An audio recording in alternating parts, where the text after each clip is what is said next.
बलूचिस्तान और खैबर पख्तूनख्वा में दहशत गर्दी के खात्मे तक अमन नहीं हो सकता। घुस बैठिए मुल्क को नुकसान पहुंचा रहे हैं। दहशत गर्दी के खिलाफ इकट्ठा होना होगा। दहशत गर्दी के नासूर को ख़त्म ना किया गया तो पाकिस्तान के वजूद को ख़तरा हो सकता है। पाकिस्तान ऐसे हादसात का मुतहम्मल नहीं हो सकता। अगर दहशत गर्दी ख़त्म ना हुई तो तरक्की का सफ़र रुक जाएगा। होश के ना खुलने और माजी से सबक सीख कर आगे बढ़ें। ये वक्त सियासी पॉइंट स्कोरिंग का नहीं, अमन के लिए तमाम फरीक़ैन को किरदार अदा करना होगा। चारों सूबाई हुकूमतों और विफाक को दहशत गर्दी के खिलाफ अपना हिस्सा डालना होगा। वज़ीर आज़म शहबाज शरीफ की अमन व अमान से मुताल्लिक़ इजलास में गुफ्तगू। कहा ऑल पार्टीज कॉन्फ्रेंस बुलाएंगे, सियासी क़यादत बैठे, आर्म्ड फोर्स की लीडरशिप को भी बताएंगे। सवाल यह है कि जब मुल्क में दहशत गर्दी का सर कुचला जा चुका था तो फिर दहशत गर्दी ने सर क्यों उठाया। बदकिस्मती से इस वाक़े में जिस तरह की गुफ्तगू की गई वो ज़बान पर नहीं लाई जा सकती। अंदर से दुश्मन नुमा दोस्त पाकिस्तान और फ़ौज के खिलाफ जहर उगल रहे हैं। अपनी ही फ़ौज को तनकीद का निशाना बनाया जाए तो अंदाज़ा करें मुल्क का क्या हाल होगा। वज़ीर आज़म का 33 दहशत गर्दों को जहन्नुम वासिल करने पर सिक्योरिटी फोर्सेस को खिराज तहसीन।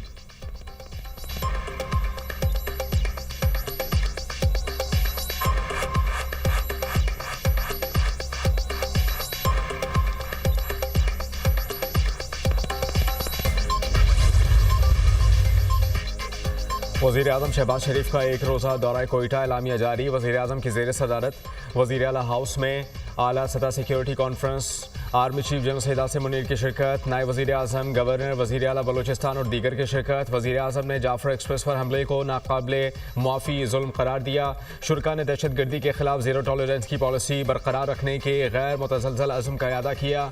शुरका ने इस बात पर जोर दिया कि पाकिस्तान को अदम इस्तेहकाम से दोचार करने की हर कोशिश का पूरी ताकत से मुकाबला किया जाएगा।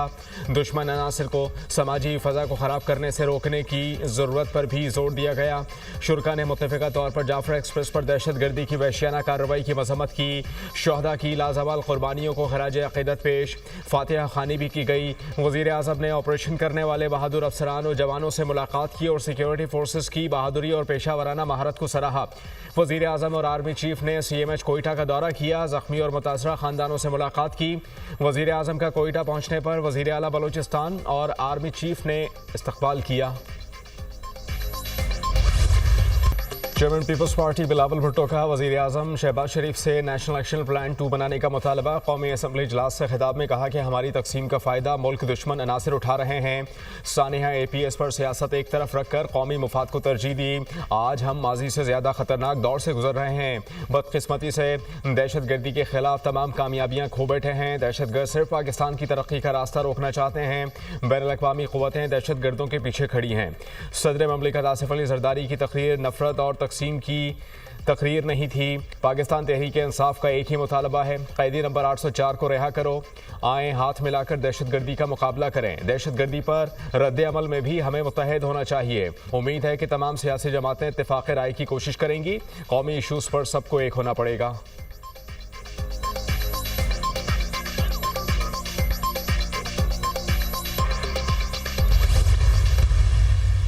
के सोशल मीडिया ने जिस तरह इसको इंटरप्रेट किया है वो सारी कौम ने वो पढ़ा है और ये फौज की कामयाबी के बजाय कहा गया कि ये दहशत गर्दों ने ये सारे बंदों को खुद छोड़ दिया। कभी यहाँ पे इतराफ हुआ है, यहाँ पे बाप जो है बाजवा को बाप बना लेते थे। हमें ऐसे लोगों ने फॉर्म 47 का ताना दिया जो खुद मार्शल की पैदावार, तीनों मार्शल की पैदावार। इक्तदार की जंग लड़ सकते हैं जनाब स्पीकर, लेकिन मुल्क की सालमियत की जंग लड़ने से इनकारी हैं।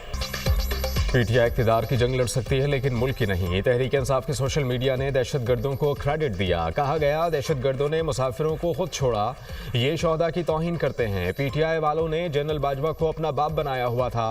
वज़ीर दिफा ख्वाजा आसिफ का कौमी असम्बली में इज़हार ख्याल। कहा कि जाफर एक्सप्रेस पर हमले के बाद पाकिस्तान तहरीक इंसाफ ने मनफी किरदार अदा किया। वाक़े में बहुत अमवात हो सकती थी, फोर्सेस ने बड़े जानी नुकसान से बचाया। पाकिस्तान तहरीक इंसाफ अंदर से टूट फूट का शिकार है। ऐसे लोगों ने फॉर्म 47 का ताना दिया जो मार्शल लॉ की पैदावार हैं। दहशत गर्दी के खिलाफ कौम अफवाज के साथ खड़ी है। हम फातेह होंगे। ये तो दहशत गर्दों के खिलाफ बात करने से भी डरते हैं। ख्वाजा आसिफ की तकरीर के दौरान अपोजिशन अरकान का शोर शराबा।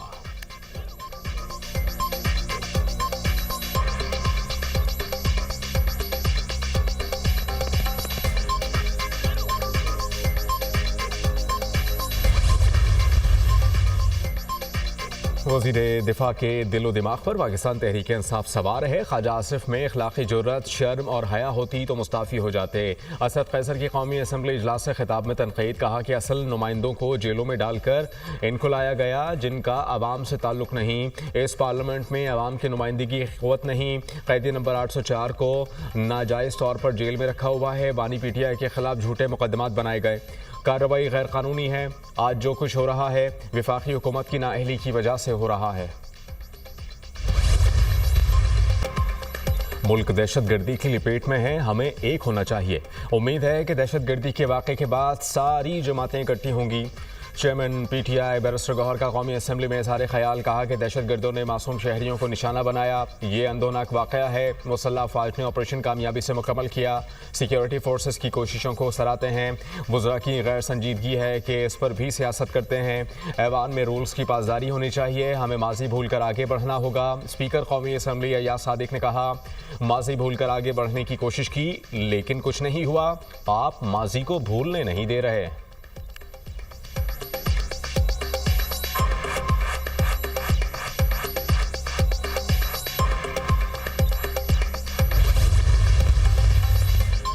जाफर एक्सप्रेस हमला, MQM का ऑल पार्टीज कॉन्फ्रेंस बुलाने का मुतालबा। फारूक सत्तार ने कौमी असम्बली इजलास में इज़हार ख्याल करते हुए कहा कि जाफर एक्सप्रेस हमले के बाद हमारी आंखें खुल जानी चाहिए। दहशतगर्दी किसी भी शक्ल में हो उसकी मजम्मत करनी चाहिए। दहशतगर्दों के खिलाफ कामयाब ऑपरेशन पर फोर्सेस की सताइश, कहा शहदा को खराज अकीदत पेश करते हैं। वफाकी वज़ीर खालिद मकबूल सिद्दीकी ने मीडिया से गुफ्तगू में कहा, दहशतगर्दी ख़त्म करने के लिए तमाम पार्टियों को एक प्लेटफॉर्म पर आना पड़ेगा। दहशतगर्दी के वाक़यात पर कौम को एतमाद में लिया जाए। MQM दहशतगर्दी के वाक़यात की मजम्मत करती है। दहशतगर्दों की सरकूबी ज़रूरी है।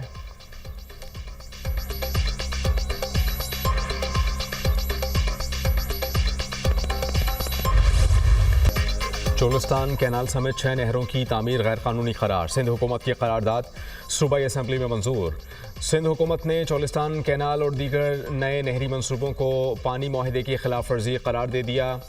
वज़ीर आला सिंध मुराद अली शाह ने कहा कि सिंध का पानी किसी को नहीं देंगे। दरिया सिंध पर 6 कैनाल्स की तामीर गैर कानूनी है। वफाक का 6 नई नहरें बनाने का मनसूबा नाकाबिल कबूल है। सिंध के आइनी हुकूक की खिलाफ वर्जी की जा रही है। 6 मुतनाज़ नहरों की वजह से ज़राअत को बहुत नुकसान होगा। गैर कानूनी तौर पर सिंध के पानी से कैनाल्स नहीं निकाली जा सकती। सिंध हुकूमत आवाम के साथ मिलकर एहतजाज करेगी। वज़ीर बराए आपाशी सिंध जाम खान शोरो ने कहा, सदर जरदारी ने नहरों से मुताल्लिक किसी भी बिल की मंजूरी नहीं दी। पीपल्स पार्टी वाहिद जमात है जिसने पानी की मुनसिफाना तकसीम पर बात की। सदर आसिफ अली जरदारी ने 18वीं तरमीम पास करके सिंध के लोगों को खुद मुख्तारी दी।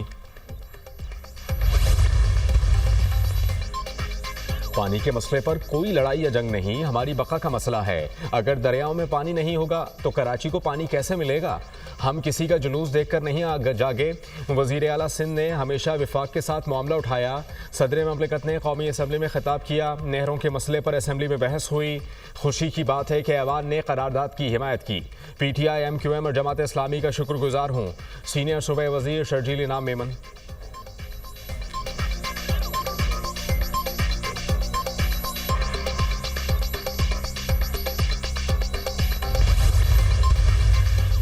ECC ने नेट मीटरिंग कवानीन में तरमीम की मंजूरी दे दी। नेट मीटरिंग के तहत बिजली की खरीदारी की शरह 10 रुपये फ़ी यूनिट मुकर्रर। मौजूदा नेट मीटरिंग सार्फिन के मुआहदे पुराने निर्खों के मुताबिक रहेंगे। वज़ीर ख़जाना मोहम्मद औरंगज़ेब की ज़ेर सदारत इक़्तिसादी राबता कमेटी का इजलास। ECC ने गवादर पोर्ट से पोटेशियम सल्फेट खाद की बरामद की मंजूरी दे दी। वफाकी वज़ारत तालीम और पेशा वराना तरबियत के लिए 25 करोड़ रुपए की ग्रांट की मंजूरी। वज़ारत सनअत और पैदावार के लिए 22 करोड़ रुपए की ग्रांट मंजूर की। ECC ने SDG प्रोग्राम के लिए 67 करोड़ रुपए की ग्रांट की मंजूरी दे दी।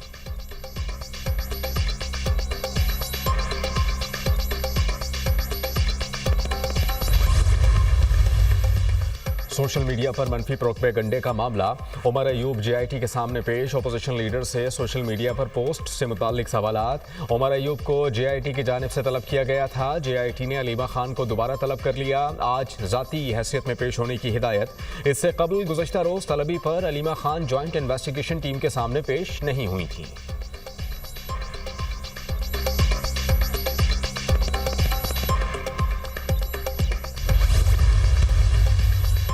आईन पाकिस्तान सुप्रीम है, पार्लियामेंट भी आइन के ताबे है। आर्मी एक्ट बनाया ही इसीलिए जाता है कि फौज को डिसिप्लिन में रखा जा सके। जस्टिस जमाल खान मंदोखेल के सिविलियंस के ट्रायल के फैसले के खिलाफ इंट्रा कोर्ट अपीलों पर समाअत में रिमार्क्स। ख्वाजा हारिस ने दलाइल दिए, किसी भी कानून के इतलाक का मयार क्या होगा ये तय करना पार्लियामेंट का काम है, अदलिया का नहीं। ये सवाल अदालत के सामने है ही नहीं। जस्टिस जमाल खान मंदोखेल ने कहा, सवाल यह है कि यह इस्तिस्ना सिर्फ आर्म्ड फोर्सेस तक है या इसका दायरा इख्तियार सिविलियंस तक बढ़ाया जा सकता है। ख्वाजा हारिस ने कहा कि आइन का आर्टिकल 8(3) सिर्फ आर्म्ड फोर्सेस के मेंबरान के लिए नहीं, इसमें सिविलियंस को भी लाया जा सकता है। जस्टिस मुसरत हिलाली ने इस्तफसार किया, क्या फौजी अदालत भी आम अदालत के मयार की ही होती है? गुज़श्ता साल से ये केस चल रहा है और मुझे सवाल का जवाब नहीं मिल रहा। अदालत ने केस की समाअत 7 अप्रैल तक मुलतवी कर दी।